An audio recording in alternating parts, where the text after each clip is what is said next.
I mean, we're in a good place, you know, picking up 7 points out of 9 in 1 week is always a confidence boost. And I think not just the results, I think the performances have been good.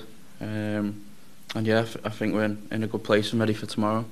What do you think? Did you see anything helping you getting to that point lately? Is there a moment again, perhaps? I think after the 2 defeats we had, I just think we got together as a group and as staff and as players and just had an honest conversation and was just like we need to turn things around. You know, we need to get the confidence back, start enjoying football again, come together more as a team. And I think since that, I think, you know, we've done well in the games and training's been better and the confidence is higher. And I think we've just got, obviously from the staff, that belief that if we keep playing our way and we keep doing well, then and fingers crossed we make the playoffs.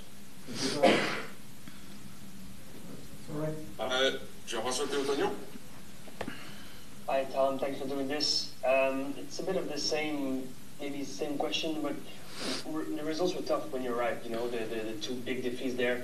Do you have a sense of what changed between then and now? The team seems to be gelling more, seems to be more like same lineup every Saturday. Is there something that you see is changed since the last few results that were tough? I wouldn't say changed. I just think we've got, like I said, more confidence, and you know we want to make the playoffs. So I think kind of we know we haven't got many games to do it now. So I think everyone's just fully focused on getting the 3 points each game. Maybe it might not be the best performance, but at the end of the day, if you get the 3 points, then that's what matters. And maybe what has been your what have you brought to the team? Do you think? If you look at yourself and what you've brought to the sporting wise, but also what's your character on the training and pitch and the staff? Yeah, I mean, obviously on the pitch, I think I've done well so far. 2 goals and an assist isn't a bad return for a left back, left wing back. And then off the pitch, I just like to bring you know, energy, confidence, good vibes, kind of. And then obviously I'm probably one more the senior ones in the team, so like helping the young lads if they need help or anything like that. Hi Tom. Hello. The team was surprised by the last team in the East a few weeks ago, right here in Montreal. I'm talking about New England. How can you make sure, as a team, as a professional athlete, that you don't get played the same trick tomorrow against the last team in the West? There's a danger in this kind of game. I think just approach the game as we have been.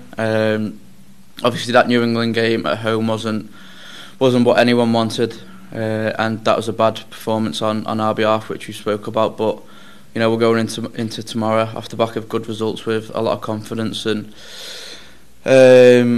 probably a lot better tactically, and everyone knowing how we win the game. Do you have a follow-up, Max? No. Nicolas Landry? Good morning, Tom. Just wondering if you had conversations with the gaffer about to the effect of what you would need to do to you know, be a more consistent presence in the starting 11, game in and game out. What would you have to add to your game, I guess? Yeah, I mean, since I've been here, I've started quite a lot of games. I think there's 2 games which I haven't started, and Raheem's come in and he's done well. So, you know, it might be a bit of a rotation now to the end of the season. But whether I play, whether he plays, you know, we want each other to do well, and whenever I'm called upon, I'll be ready. And also, you've been a good addition to this team when it comes to set pieces like free kicks, corners. Just wondering if it was something you were used to be doing back in England, and whether in League One or in Championship, and like how did you develop that skill over your career? Yeah, I think when I first come, I think that was probably one of the first things I said, you know, about my set pieces and the delivery. I like to be on them, and I always practice after training, and I've always done that ever since I was a young boy. You know, I've done it all my life, so it's nothing new to me, and I just like to put it in the best positions for the other players, and hopefully it ends in a goal. François? Yeah, just a quick one. Did you enjoy the ice hockey this week? Yeah, it was good. It was something different. I didn't really know what was going on, but it was a good watch. Nice. It was only pre-season, so I guess you have other opportunities to go watch those games. Yeah, definitely. I've heard the league games obviously a lot better. That was only pre-season, but you know it was a good atmosphere and stuff. So definitely be looking forward to getting to a league game. Yeah, I mean, I think it's also the time period it's in. I mean, obviously coming to an end of a season and having a playoff push, I guess being in a streak now is crucial. It's important. It gives us momentum going into those last 4 games that we have, and then in the end get into playoffs. So, yeah, I mean, I would say they're both equally as important. I would just say with the timing of it, this seems kind of more important just because of the position that we're in this late in the season. So, no, but I mean, the guys have done well, and hopefully we can keep this streak going throughout the season. Can you describe what the Charlotte game did as far as the teams? Yeah, I mean, it raised the morale. It gave us a boost of confidence for sure. Beating a team that I think is top 5 in the Eastern Conference, and then kind of breaking that chain of poor performances or not getting the results that we were doing, and then being able to kind of back that up and keep going. I think it shows a lot of resilience within the squad. I think it shows kind of a determination to make a statement and try and get into playoffs and do the most that we can. So yeah. Thank you. Yeah. Jean-François Teltonio. Hi, Bryce. Good morning. Morning. You and Kenny Clark complement really well right now, which might have been surprising to a few people considering that when he was acquired, he was playing pretty much the same position as you. What was your reaction maybe when he came in, and how would you characterize your duo right now? Yeah, I mean, Caden's a guy that I've known for quite some time. Been playing together, or we played together at Barca for a little bit. He's a good player, attacking, energetic, does a lot of good things. So acquiring a player like that in a moment that we were in, I mean, it's beneficial, especially with Shaquille as well. So no, I mean, it's all positive. And then him coming in and having kind of an extra player to play with that almost has the same abilities and same ideas. I mean, it helps tremendously from a personal standpoint, as a team standpoint. So no, I mean, good addition with both of those guys, and obviously it's kind of paying off. Thank you. Maxime Proman. Hi, Bryce. You got surprised by the last team in the East, New England in Montreal a couple of weeks ago. How can you make sure that this doesn't happen tomorrow against the last team, but in the West, please? You say surprised? Yes. Surprise on the field, the 5-0 game. It was against the last team in the East. How can you make sure that this doesn't happen tomorrow against the last team in the West? Yeah, I mean, just stay focused. Obviously, not going in with the mentality of it's going to be an easy game, because I think we've all seen within this league that any team can beat any team, whether you're the last place team playing the first place team. So anything can happen, but just go in, realize we're at home, attack, try and get goals, and come out with the 3 points and keep moving forward. Henry. Yeah, good morning, Bryce. On Wednesday, Joe Sirois was telling us how he noticed in maybe the past 3 games, how the communication was better between every phase of, between the attackers and the mids and the D and himself over the last 3 games on the pitch. Did you notice the same thing? And if so, what do you attribute it to? Yeah, I mean, I think there was a lot more of everything was flowing. Communication is one thing. I feel like everybody was on the same page, which, yeah, sometimes the season we lacked. But, I mean, we did well. These past 3 games that we've had, we've gotten results. We've stuck into the game plan. everything's been going our way. So hopefully we can just keep that up, and then just keep the communication up, because in reality, communication is key with everything.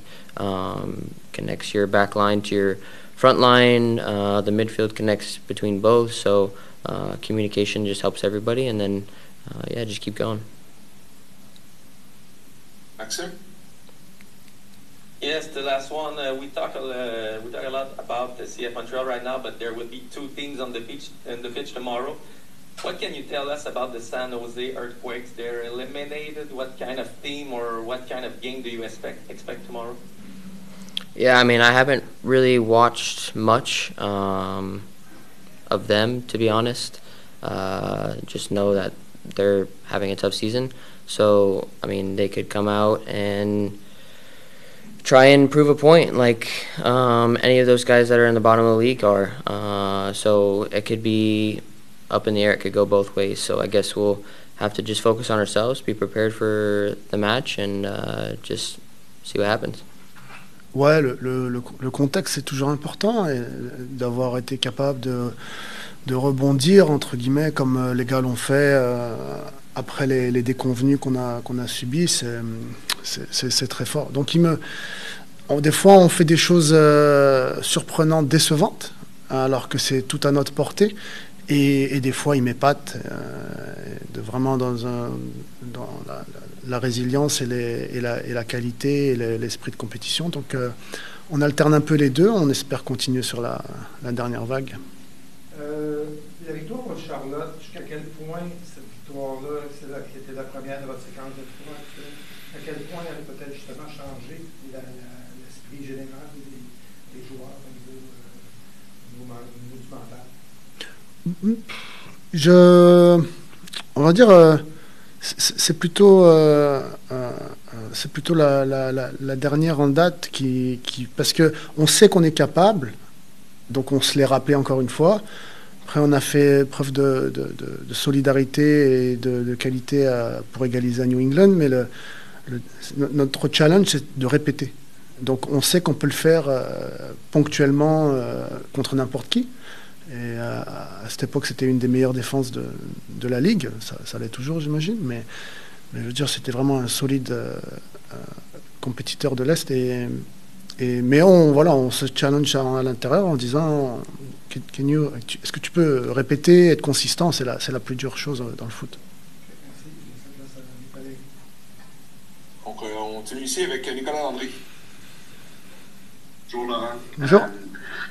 Mercredi, Jonathan nous disait à quel point ça avait été bénéfique pour lui précisément et pour l'équipe en général d'avoir un back three stable dans les 3 derniers matchs avec Gabriele, George et Fernando. Mais là, Joël est en santé, prêt à revenir.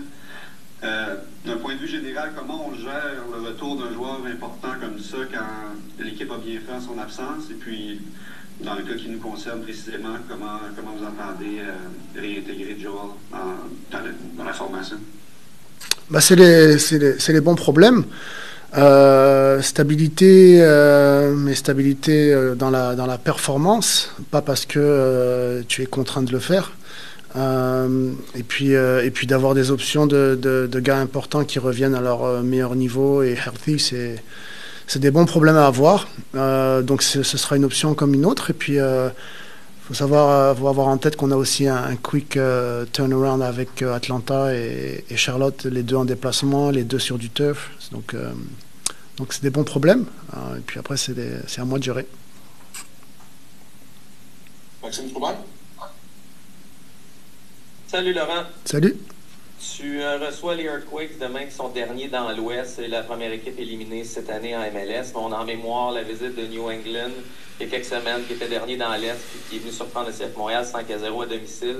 Comment tu t'assures en tant qu'entraîneur que tes joueurs sont prêts à jouer ce match-là dès la première minute, qu'ils ne tombent pas dans le piège de ce type de match-piège-là, justement? Ce qu'on a fait jusqu'à présent, c'est de les éveiller, les informer, de les prévenir. Paradoxalement, c'est contre des scénarios comme ça qu'on n'a pas été bon cette année, alors qu'on a réussi à performer contre des équipes très, très importantes de la Ligue. Pardon.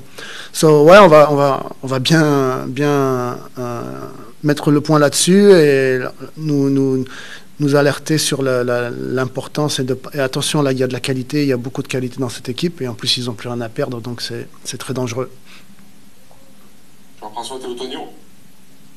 Bonjour Laurent. Bonjour. Un peu en lien avec la question de Nicolas, est-ce qu'on peut s'attendre à environ la même, ou du moins la même formation que les 2 derniers samedis? Il y a eu la rotation contre New England justement le mercredi dernier, mais les 2 derniers samedis c'était assez semblable. Est-ce qu'on peut s'attendre à ce que ça ressemble un peu à ça? Ouais. Parfait. Plus tôt cette semaine, Jesse Marsh a complémenté Nathan Saliba en conférence de presse en disant que le départ de Mathieu lui a permis de s'épanouir sur le terrain pour le CF Montréal. As-tu senti ça aussi chez Nathan? Oui, ils se sentent importants. C'est important qu'ils sentent à quel point on a envie qu'il atteigne son plein potentiel, sans se mettre trop de pression à vouloir être le débloqueur à chaque fois ou forcer les choses, mais plus le facilitateur et on a parlé souvent des petites choses qu'on ne voit pas beaucoup mais que Sam fait et ce qui peut l'amener dans son jeu et trouver un peu aussi de sécurité dans ses transmissions. Et on a parlé aussi à Sam de ce que peut faire Nathan et Sam de se projeter un petit peu plus vers l'avant aussi, mais non, c'est important à la fois de montrer son importance et son potentiel et aussi les axes d'amélioration sur lesquels il doit aussi continuer d'être attentif.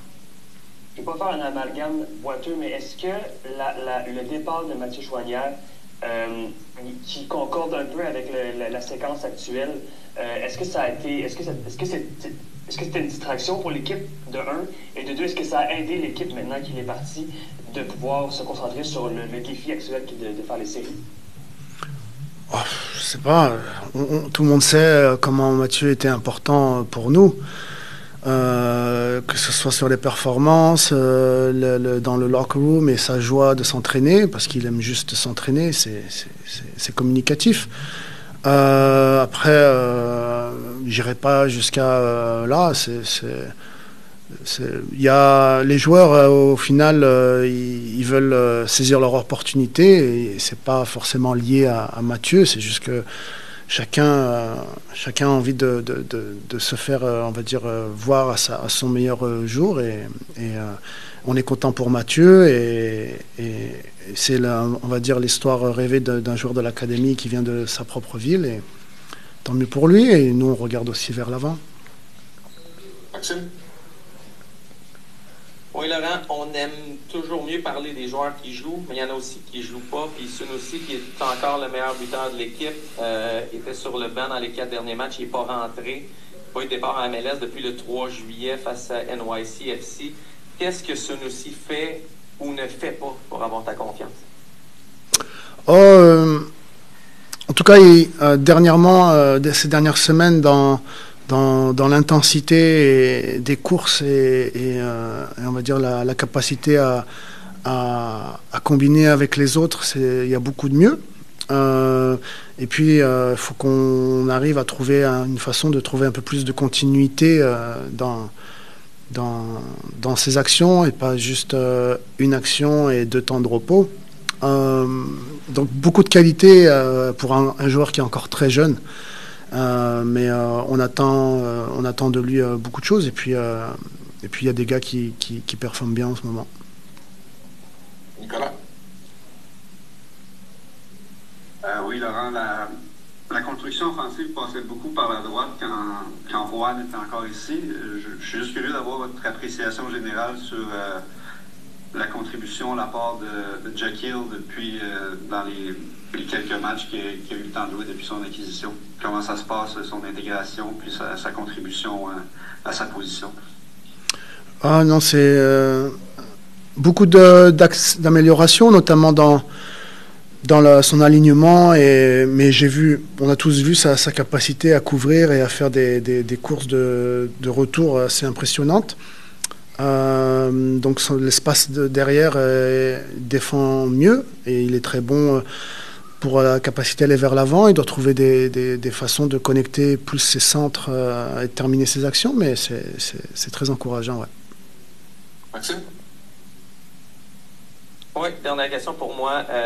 Tu peux compter sur un vétéran aguerri en Victor Wanyama. Il te reste 4 derniers matchs. C'est quoi le rôle que tu donnes à un gars comme Victor Wanyama dans une telle course aux séries?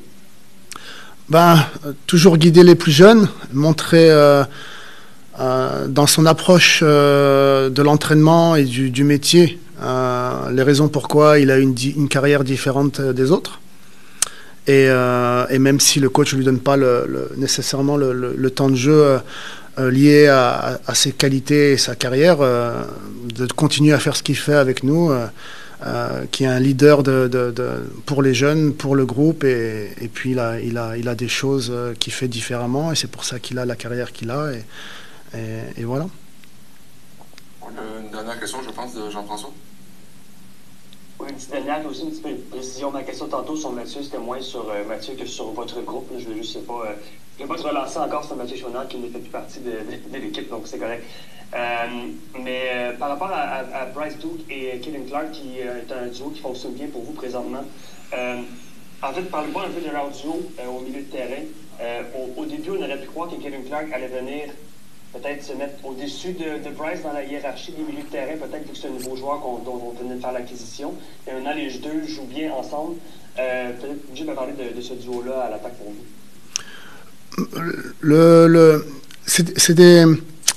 Autour du 9, ces positions-là sont très demandantes, taxing sur un point de vue athlétique, en termes de volume, mobilité, répétition d'action, et défensivement, c'est quelque chose qui, c'est une position qui est très demandante. Après, ils ont cette capacité à répéter les efforts et tactiquement à bien appliquer le plan de jeu. Après, la différence en ce moment, et ça a été un petit peu le thème de la saison, c'est il y a un peu trop de déchets chez Bryce, et il doit apprendre à on va dire, soit à temporiser et sécuriser un petit peu plus. Et il y a ces moments clés de passe d'avant-assist ou d'assist où il doit aussi faire mieux.